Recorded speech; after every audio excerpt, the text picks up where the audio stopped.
He is Matthew Lynn. He's a Bloomberg columnist, and he's with me now. Matthew, just get to the heart of what you are really arguing in your latest piece here.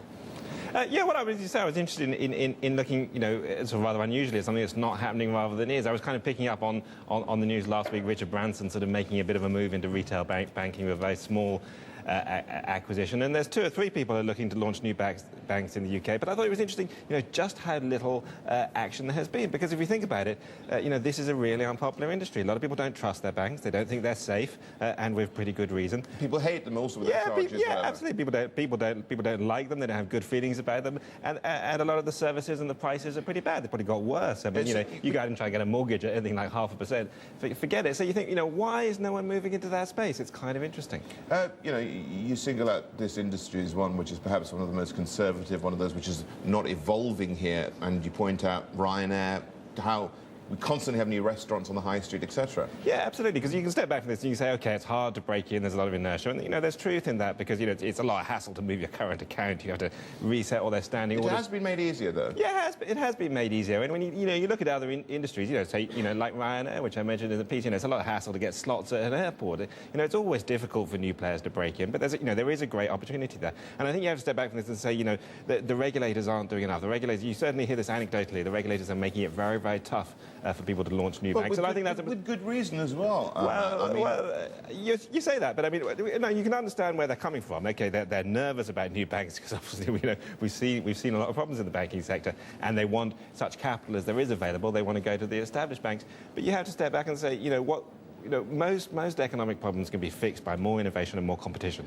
Competition is nearly always good for an industry. And what this industry needs is new people coming into it. What it needs is new players. And talk about Virgin. Who else is there out there at the moment? There's very little. There's a guy from Pamela Gordon who's looking to set up a new bank. There's an American guy, Vernon Silva, who's got an idea for a bank called Metro Bank, and Tesco, of course. Tesco, the kind of big beast of it, a big beast of the jungle. They're edging into it with talk about mortgages and checking accounts. But I still think these are very marginal, irrelevant initiatives. These aren't really attacking the mass market.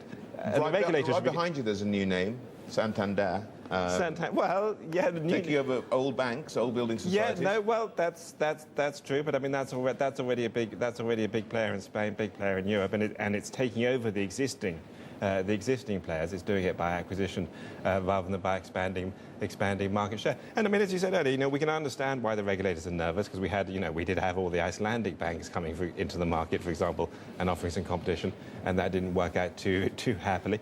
But at the same time, I think they're overreacting. They're making it too hard for people to launch new banks, and the industry would actually be better in the long run, in 5 or 10 years' time, if you had a few new players with a few new ideas. Because that's how capitalism works. New people set up new companies, they push out the old. But the regulator, is that you're arguing, is actually favours the established banks and is a barrier to entry for new entrants? Yeah, I think there are two. I think there are 2 big barriers. One is regulation, and regulation's going up, of course. And we sympathise with that because of all the problems in the industry.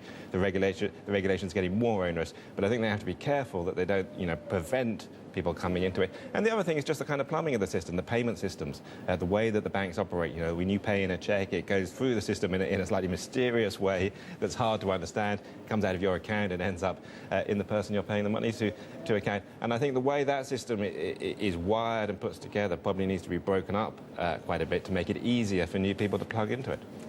The dog that doesn't bark. Is that right? Yeah, the dog. The dog's not barking. As Sherlock Holmes said in Silver Bay, sometimes it's the dog that doesn't bark in the night that actually tells you what's going on. And I think the dog that's not barking here is the banks that aren't being set up. And I think people should be more concerned about it, because it should be happening, and people are seeing the opportunity, and they're finding it too hard. Matthew, great to see you as ever. Matthew Lynn, he's a Bloomberg columnist.